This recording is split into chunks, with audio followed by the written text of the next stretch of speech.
Kalëm një pikë tani që unë do të dua përgjigjet sinqert. Tani i the tani, do të partisë tënde i the ti, ke thënë shumë gjëra për opozitën tani e madhe.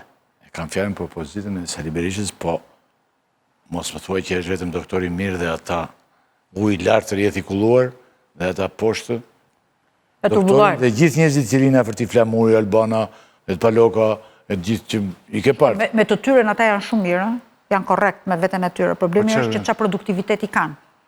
Kjo është historia. Edhe unë me timen jam shumë mirë, po sa produktive jam. Edhe unë them po, do bëj revolucionin francez tani në Shqipëri, po problemi është sa njerëz ke nga mbrapa.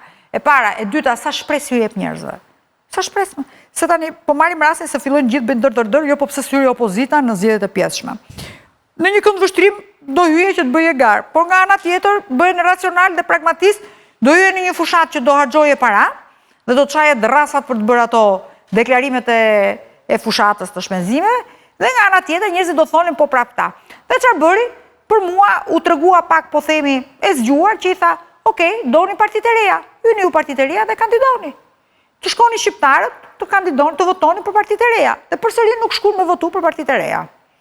Pra, ka një problem. Ka një ngërç që unë e shikoj në një këndvështrim tjetër. E para një herë, shqiptarët ka një problem shumë të madh që nuk protestojnë. Shqiptarët largohen. Futet shqiptarëve tani këte? Jo, shqiptarët largohen. Shqiptarët marrin plaçkat edhe ikin, nuk protestojnë. Po të fërshëllej gjati, e drama dalin edhe. Kush? Po e drama s'ka arsye, se s'ka përse të fërshëllej. Po pse do fësh?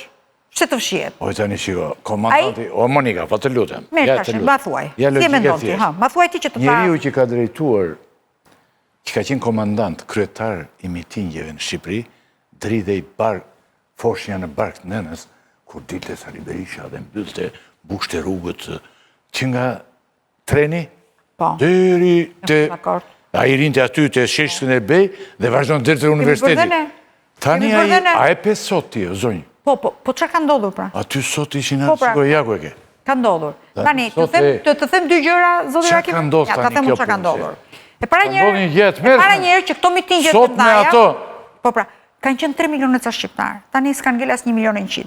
Nga këto 1 milion... Oj, gjysmat e atyre atyre, pse s'dalin? Falë. A i pesot, o Monika, po të lutem. Po s'ka mor, kanë ngel vetëm pensionista. Kush pensionist? Po mo, kanë ngel vetëm pensionista që edhe ata, më dëgjoj një sekund. Mi ike këtu. Jo pra, nuk të ik pra, nuk të ik. Shiko, ti e Tani unë do të them dhe dy gjëra. Je madhe për të ikur. Mirë pra, mirë, më dëgjoj një sekund, jo më jo. Kanë ngel vetëm pensionista, ka dhe i gjë tjetër. Unë po them, unë të kam bërë një bilanc, janë mbi 5.000 antarë të lëvizjes rinore për integrim, ose të LSI-s, që janë sot me green card në Amerikë. Janë jetojnë atje, janë martuar atje, kanë kriju familjet atje, gjitha. Jetojnë në Amerikë, më.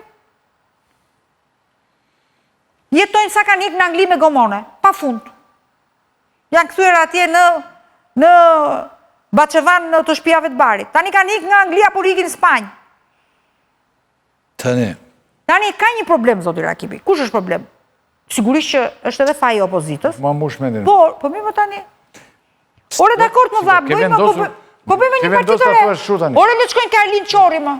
A dun, nuk e dun Sali Berishën, nuk e dun Monikën, nuk e dun Yllin. Shkojnë më ke Arlin Qori, shkojnë ke Adriatik Klapaj, shkojnë ke Agron Sheaj. Edhe? Shkojnë pra, nuk shkojnë. Po të shprejnë në vota, po të mos ishte ky ligj, që ka është mbledhur Sali Berisha me Edi Ramën, dhe kanë bërë një ligj kjo. Po të mos ishte ky ligj, po ta them unë ty. Falë moj tani që ju do në deri atyre, do kishe nga këta që sa po kryuan partije u futën, do kishe goxha deputet. Ligji... Po, zotri, po t'ishte... Në 6 deputet kishë vetëm lape. Po t'ishte kjo ligj, edhe në 2021, Partia Demokratike me LSI-n do kishin 8 deputet. Vetëm lape ka unë burë 6 deputet. Po edhe po ka ju në grevi Ilir Meta.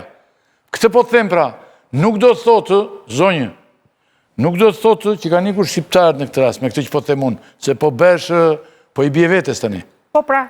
Tani po të them... Edhe ka nikur, por dhe nuk besoj. Po që ka nikur s'ka dyshime, po që kanë mbetur kaq njerëz aty, këtu, shikoj... Po normal, more Ylli, që do mbesin aq njerëz, se qatë bëri ty Monika Kryemadhi që e përjashtove nga partia?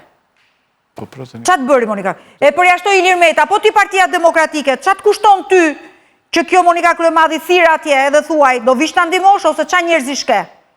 Mirë Monika Kryemadhi, po tjetrin, qatë kushton kur bën ti një tryez me, po themi për gjëra nga më të ndryshmet, ta thrasësh, jo Monika Kryemadhi, po thrasësh gjithë gratë e PD-s, gjithë gratë e PS-s, që kanë ikur që s'janë më në PS. Tani, Pra, normal, po ti që po të mos i trashë, sepse Partia Demokratike o ylli nuk ta ka fajnë doktori. Po ta them, Partia Demokratike kanë menjen si ti zënë doktorit vëndin. Po me zi po presin, kur të ike a i që... Po pa tjetër, more ylli, nuk e ke kuptuar akoma këtë gjë. Sa veta aspirojnë për qënë, është bërë radha stol, mërbur. Më kujtojtë si mbledhja KPD se famshën e Parti Socialiste. Ishte bërë radha stol për kryeministër. Po, më kujtojtë, po... E njëjta histori, radha stol është bërë kush do zëri vëndin Partisë Demokratike.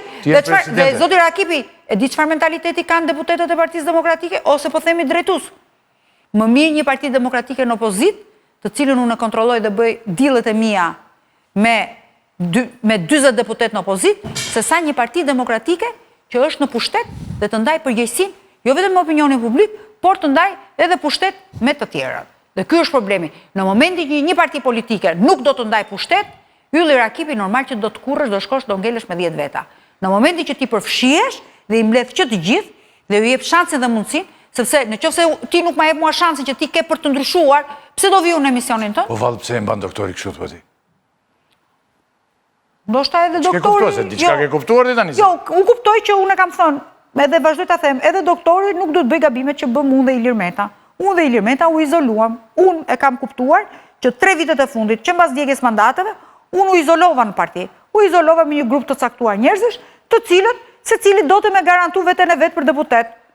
Dhe çdo njeri në parti bënte lojën se si do bëheshte deputet. Dikush do u bënte ke Partia Socialiste, dikush do u bënte ke ne, dikush ke PD-ja, dhe kështu. Dhe ti kur izolohesh, normal që nuk i jep mundësi të gjithëve, nuk i dëgjon. Dëgjon vetëm Yllin, ri me Yllin dhe merr vetëm mendimet e Yllit. Ne këtë gabim patën, Ilir Meta dëgjote, një herë dëgjote një tjetër, unë të mijat, të njëjtat gjëra, bëm të njëjtat gabime, edhe Berisha. Meta thua ti këshillonjë. Po patjetër më tash ja ku i ka aty. Doktori nuk dëgjonte. Njeri tha Nuk e di tani, doktorin kam përshtypje që është djeg nga qulli i Fryndekosit tash, nga që u doq nga Lul Basha. Po i tregonte, nuk mendon. Po tregonte gjithë këshilltarët që kish mbledhur. Dhe i të binin një 20 e ca këshilltar, shumë. Edhe si duken tha? Te këto të 2005-ës, që bëri dhe atë kopin e gjithë ta, edhe këshilltar shumë e gjithë. Po, dhe ishe shumë mirë. Edhe e pyeti me në bazë e tha, si duken tha? Shumë mirë, po si do t'i këshillosh gjithë këta? Se tani këta dëgjonin këshillat o ati, dëgjonte udhëheqësi tanë, ka dëgjuar këshilla në njerë, se ti atë ke qenë aty afër.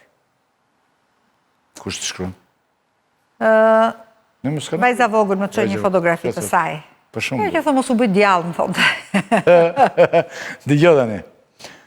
Por tani Edi Rama duke totalisht i përshqetësuar nga opozita. I ndodhin herë pas herë skandale, por duke se përballon shumë kollaj dhe vazhdon përpara. Tani thotë, sot është hapur kapitulli i fundit. Ishte aty me Marta Kosin, me të gjithë, ministre jashtë me, i thashë edhe Salianit unë, ministre jashtë me... Danimarkës.